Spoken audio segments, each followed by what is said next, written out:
Eu tenho trabalhado na minha vida de professor com duas dimensões.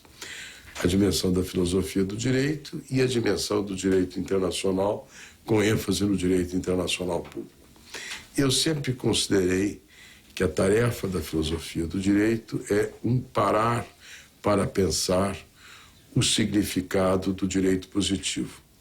E para parar para pensar os problemas do direito positivo, é importante levar em conta a experiência jurídica e a experiência de um campo do direito. Não? No meu caso, foi sempre o direito internacional, que é um campo que me interessou desde os tempos de aluno. E o Bobbio observa que uma das notas importantes do direito internacional é a de ser um direito em movimento. E, portanto, quem lida com o direito internacional acaba lidando com o direito sem os preconceitos que vêm de uma visão exclusivamente territorial e piramidal do ordenamento jurídico nacional. Então, a experiência do direito internacional e a minha reflexão sobre o direito internacional e esse parar para pensar aquilo que mudou nestes campos a que eu venho me dedicando, me ajudou a, primeiro, compreender que a globalização significa, do ponto de vista jurídico, a internalização do mundo na vida dos países. Por isso, por exemplo, você tem o diálogo das cortes, não? Hoje em dia, qualquer um que for examinar a jurisprudência do Supremo verá que a jurisprudência do Supremo, além de citar a legislação brasileira e a doutrina brasileira ou estrangeira, como se costuma dizer, faz com razoável frequência referência a decisões jurídicas de outras cortes nacionais, cortes constitucionais ou cortes internacionais, mostrando que também na ponderação do processo de interpretação há esta crescente presença do mundo no processo de criação e de aplicação do direito.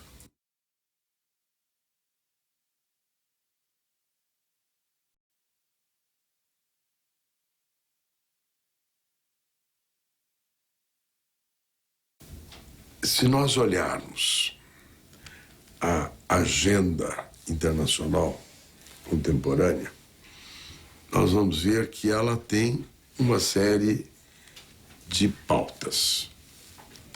Uma delas, que é uma novidade, são as aspirações normativas no plano internacional, da qual, enfim, a Carta da ONU já faz algumas referências, mas a Declaração Universal de 1948 é, enfim, o grande marco inaugural. Não?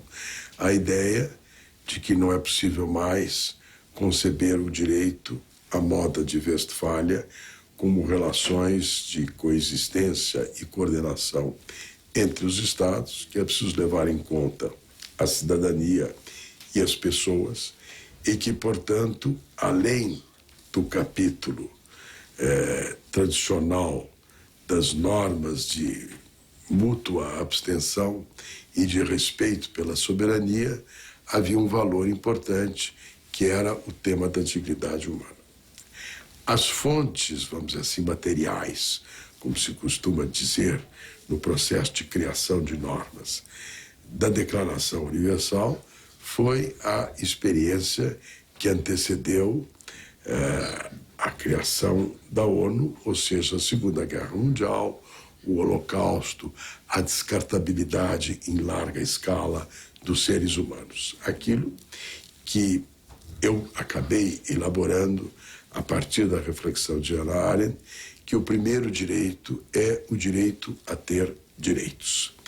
E que, justamente, o que aconteceu na primeira metade do século XX foi uma dissociação entre os direitos dos povos e os direitos humanos, não? Que havia um modelo, que era o modelo da Revolução Francesa, que é o modelo da soberania popular, que substituiu a legitimidade dinástica e que você, ao conjugar, enfim, a liberdade da soberania popular, enfim, o princípio das nacionalidades, aquilo que depois chamou a autodeterminação dos povos, neste bojo você ia assegurar também, porque havia a inversão da perspectiva dos governantes para a perspectiva dos governados, que é a base, enfim, da aspiração da soberania popular, os direitos de liberdade e depois as sucessivas gerações de direitos. O que a experiência da era dos extremos mostrou é de que só há direitos se você tiver um vínculo com a ordem jurídica. Você não tem um vínculo com a ordem jurídica, você está no estado de natureza e você está sujeito a tudo. E considerando as características do mundo, tal como ele se configurou na primeira metade do século XX, veio a ideia de que para assegurar a dignidade da pessoa humana você precisava de uma tutela internacional. A Declaração Universal foi um marco inaugural desta visão que se desdobrou, enfim, num crescente número de tratados e convenções sobre o direito da pessoa humana. Importante, quando se pensa na Declaração Universal, realçar que ela não é a soma do melhor das declarações nacionais. Ela leva em conta a dimensão universal. Por exemplo, daí a noção do direito à nacionalidade, daí a ideia da liberdade de ir e vir, daí a possibilidade do asilo, daí a ideia de uma pedagogia dos direitos humanos voltadas para a paz, daí também a ideia de uma ordem internacional que permita assegurar aquela realização dos direitos contemplados na Declaração Universal.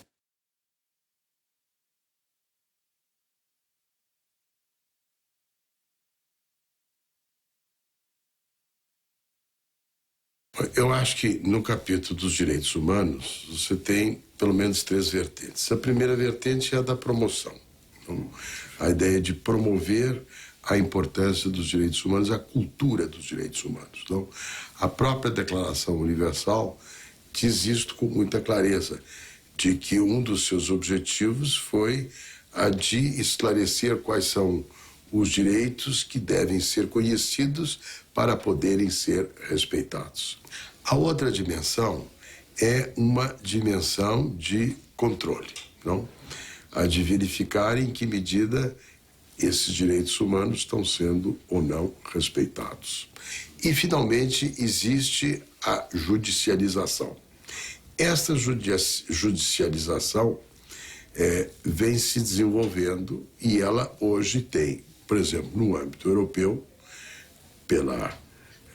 pelo funcionamento da Corte de Estrasburgo, um grande desenvolvimento. Ela alcança todos os países da Europa, ela não é parte, ela está ligada ao Conselho da Europa e não ao sistema comunitário europeu, mas há um mecanismo de remissões recíprocas e a verdade é que a tutela dos direitos humanos se somou à ideia da democracia para configurar uma ordem europeia em paz, que é, enfim, a grande novidade do que aconteceu historicamente na Europa. Então aí você tem um campo onde houve efetividade. No âmbito interamericano, nós temos a Corte de São José. Temos a comissão e agora temos a Corte. Eu acho que ela teve um papel importante no sentido de todo o sistema interamericano, no sentido de trabalhar o capítulo primeiro da crítica aos regimes autoritários e depois a transição dos regimes autoritários para a democracia. Não?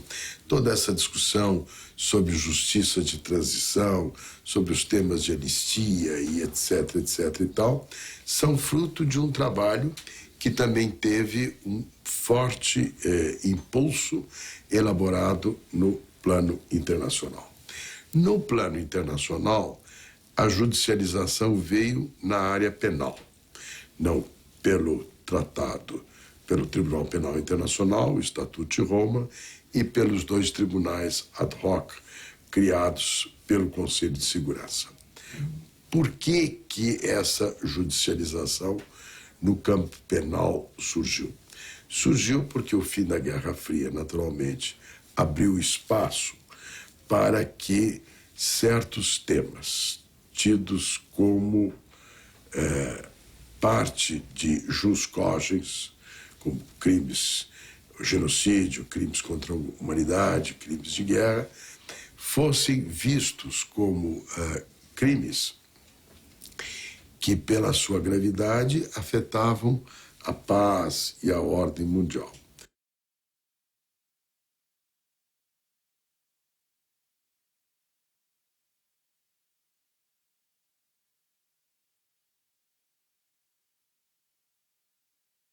No capítulo do Direito Internacional Econômico, eu creio que vale a pena fazer a seguinte reflexão. Depois da Segunda Guerra Mundial, do ponto de vista de concepção de organização da ordem econômica internacional, nós tínhamos mais de uma concepção sobre como organizá-la.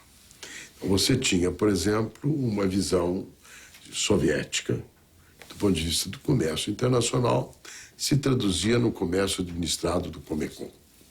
Você tinha a ideia de algo como uma espécie de economia mista, combinação de mercado com intervenção, de cujo exemplo mais significativo são os acordos de produtos primários e, entre os acordos de produtos primários, o acordo do café. A ideia, no pós-Segunda Guerra Mundial, era de que você deveria organizar as finanças e o comércio para lidar com aquilo que foram os graves inconvenientes da falta de entendimento no plano internacional que antecederam a Segunda Guerra Mundial. A autarquia, o protecionismo, as desvalorizações cambiais competitivas, as grandes crises financeiras. Então, também no caso das instituições de Bretton Woods e do GATT, que é um subcapítulo da Carta de Havana, as fontes materiais que levaram à concepção de um ordenamento jurídico mais abrangente pós-Segunda Guerra Mundial veio desta experiência e de uma tentativa de lidar com elas de uma forma mais construtiva. Conflitos de concepção são conflitos mais complicados. Por que eles são mais complicados? Porque eles envolvem valores e visão do mundo. O que aconteceu com o fim da Guerra Fria e com o fim da União Soviética e com a utopia posta de pernas para o ar foi o sucesso da rodada Uruguai e a criação da Organização Mundial do Comércio. Eu acho que a Organização Mundial do Comércio representa a primeira organização internacional pós-Guerra Fria. E ela foi uma organização criada com base numa diluição dos conflitos de concepção. Ou seja, numa aceitação de que o comércio internacional é uma coisa positiva, que ele beneficia os países, que a autarquia é algo que exacerba as tensões internacionais e de que o comércio, regido por normas, é um caminho para a paz, como sugeriram e disseram no passado Montesquieu e Kant, não? Kant no projeto da paz perpétua, e a ideia do doce comércio como uma forma de reduzir tensões, aproximar os países e assim sucessivamente. Então, o sucesso da OMC foi, inclusive, o que viabilizou o sistema de solução de controvérsias, foi a compreensão de que essas controvérsias eram contenciosos de interesses e não contenciosos de concepção. Mas já refletia uma visão multipolar do mundo. Sem dúvida, por duas razões. Primeiro, a ideia de que, enfim, esta economia era uma economia de vocação global e não fechada, não? E que o regionalismo econômico deveria ser um caminho para o multilateralismo, building blocks, como se dizia, daí a importância de uma noção de regionalismo aberto. E aí também a ideia de que um sistema regido por normas seria conveniente para todos, para os mais fortes e para os mais fracos. Diz o De Vichy, no Teorias e Realidades, que há uma diferença entre tensões e controvérsias. As tensões são difusas, elas lidam com hegemonias e poder, elas envolvem valores e elas são politizadas. As controvérsias são específicas, elas podem ser mais circunscritas e elas permitem um encaminhamento por um mecanismo jurídico em que um terceiro imparcial faz uma avaliação daquilo que é o assunto em pauta. Agora, contenciosos de interesse afetam as soberanias. Por isto, e porque afetam as soberanias, o mecanismo da OMC criou, vamos dizer assim, o que nós podemos chamar, que existe em dumping e existem subsídios, que é a ideia de deference, não? Que é a de você, enfim, na medida em que entre as interpretações possíveis, a interpretação dada pelo Estado Nacional é aceitável, leve em conta esta interpretação, que é uma forma de você acomodar a soberania a um mecanismo de um terceiro imparcial, extranacional, lidando com a controvérsia. Agora, no caso dos direitos humanos, mesmo no sistema europeu, o sistema europeu desenvolveu o que se chama margem nacional de apreciação. O que é a margem nacional de apreciação? É apresentado com uma certa elegância, que é preciso levar em conta o princípio da subsidiariedade, que a instância que está mais próxima é a que melhor capta as realidades, que existem ajustes entre valores. Alguma flexibilidade. Alguma flexibilidade. Então, mesmo no melhor sistema de direitos humanos, que é o sistema europeu, onde você tem um sistema internacional razoavelmente homogêneo, existe esta forma de acomodar a soberania à presença do direito internacional.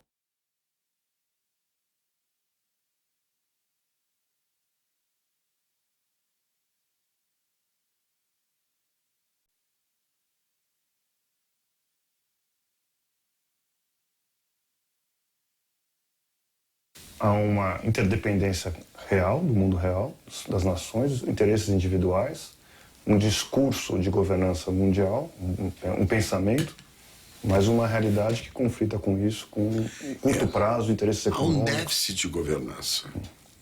Esse déficit é evidente. Num mundo mais multipolar do que foi, enfim, há 10, digamos assim, tomar o 11 de setembro como um exemplo, o mundo da década de 90 parecia, com o fim da Guerra Fria, a desagregação da União Soviética, um mundo caminhando para, enfim, uma leitura kantiana, não? Temas globais, começando pela Conferência do Rio, Conferência de Viena sobre Direitos Humanos, enfim, e uma primazia norte-americana. O mundo hoje é um mundo muito mais multipolar, estão aí os BRICS, inclusive, para indicar isto. Está aí o G20, o comercial, que indica uma mudança do processo decisório na OMC, ou o G20 econômico-financeiro, que indica uma mudança da realidade econômica e financeira do mundo. Mas é um mundo ainda permeado por tensões subjacentes, pela sublevação dos particularismos e pelo jogo das forças centrífugas.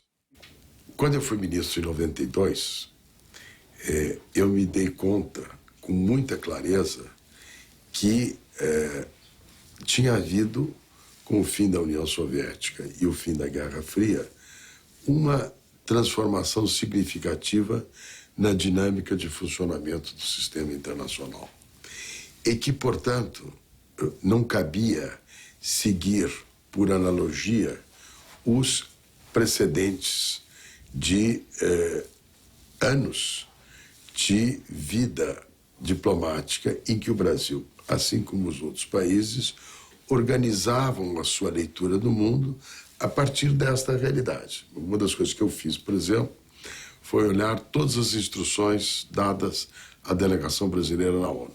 Diz, olha, essas instruções vêm vindo, entra ano, sai ano.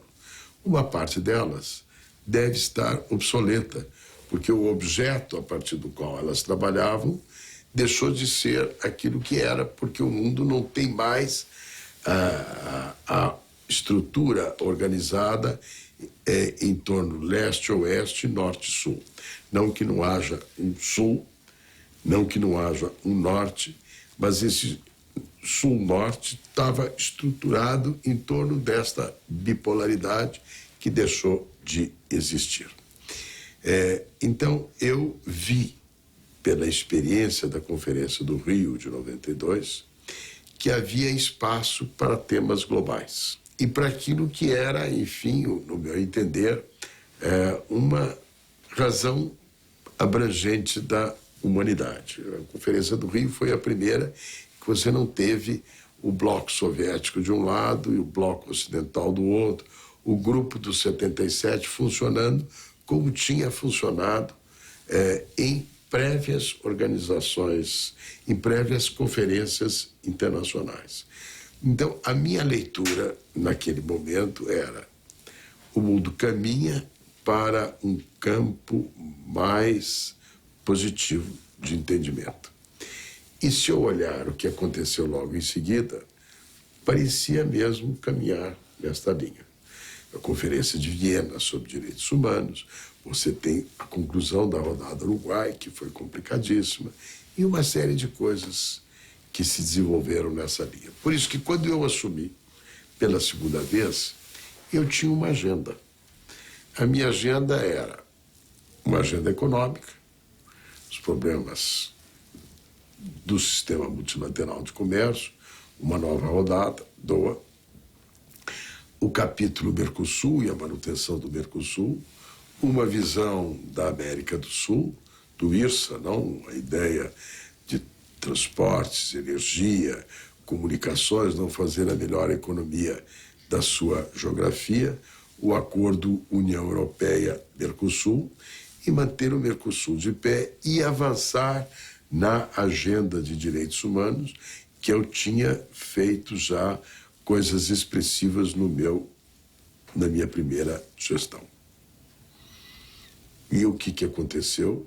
Eu me vi atropelado pelo 11 de setembro, que trouxe uma inflexão na dinâmica do sistema internacional e fez com que eu tivesse que lidar com uma agenda de segurança que não era aquilo que estava no horizonte das minhas prioridades, nem entendia eu que era o horizonte da prioridade do Brasil, porque o Brasil, pela sua localização geográfica, pela sua experiência histórica, pelo fato de estar em paz com seus vizinhos, pode ter uma leitura grossiana da realidade internacional, com espaço para a cooperação e para uma gestão pacífica dos conflitos. Então, eu achava que investir no soft power da credibilidade brasileira, trabalhando nessas áreas, era o espaço que cabia desenvolver. E lidar com o capítulo da segurança, porque não dava para não lidar com o capítulo da segurança. Mas lidar com o capítulo da segurança acabou representando, no governo Bush, lidar com uma leitura do mundo, da presidência Bush, da guerra global ao terrorismo, que passava por uma visão unilateral e unilateralista das coisas. E eu entendia que não só estava equivocada como leitura do mundo, mas como não levaria ao encaminhamento dos problemas com os quais os próprios Estados Unidos estavam envolvidos.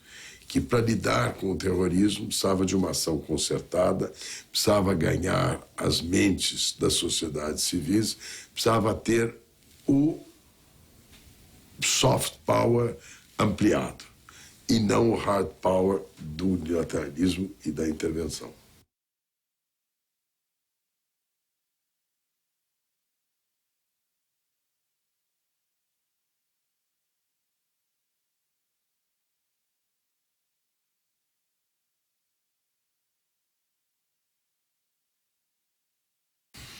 Bom, olha, que o mundo precisa de mecanismos de segurança coletiva, ninguém tem dúvida.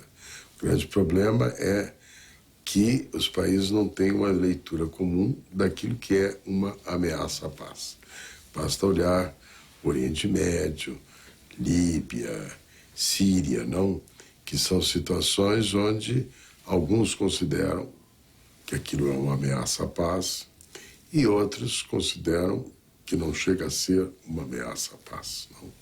Inclusive, o grande tema da responsabilidade de proteger, não, que no fundo é a intervenção humanitária, se conjuga com este tema de segurança. Então, há também aí, porque nós vivemos numa sociedade internacional heterogênea, não homogênea. Há conflitos de concepção no âmbito dessa sociedade internacional, e é isso que torna mais difícil esta uniformidade homogênea de percepção desses assuntos. O que só complica, quanto mais tensa for a situação, as dificuldades no encaminhamento dessas questões. Quando a Declaração Universal foi elaborada, houve um trabalho grande feito pela Unesco. O trabalho feito pela Unesco foi no sentido de fazer uma análise, uma avaliação de que, em que medida esses valores eram valores universais em todas as demais culturas, dentro das quais, naturalmente, a Unesco, até por definição, podia atuar. E foi assim que se fez. Da mesma maneira, agora, mais recentemente, coube a Unesco também trabalhar o tema do multiculturalismo. E a Unesco também conseguiu, enfim, deixar claro que a defesa do pluralismo, da diversidade, da variedade, não pode colocar em questão os valores universais a partir dos quais você pode tutelar a defesa dessa diversidade. Então, eu reconheço que esse não é um problema simples. Mas, se você quer lidar com o mundo, você precisa lidar com a Torre de Babel. E para lidar com a Torre de Babel, você precisa ser capaz de traduzir de uma língua ou de um código cultural para outro. E para isto, a declaração é uma espécie de metacódigo que permite traduzir de uma para outra. O mundo também hoje, na agenda do mundo, estão as políticas de identidade e de reconhecimento. Essas políticas de identidade e de reconhecimento têm, na diversidade cultural, uma fonte importante da sua legitimidade e do seu sentido de pertencer. Então, não creio que cabe dizer que o mundo do multiculturalismo está morto. Ele precisa ser apropriadamente enquadrado dentro de uma visão que permita, enfim, superar os desafios da Torre de Babel.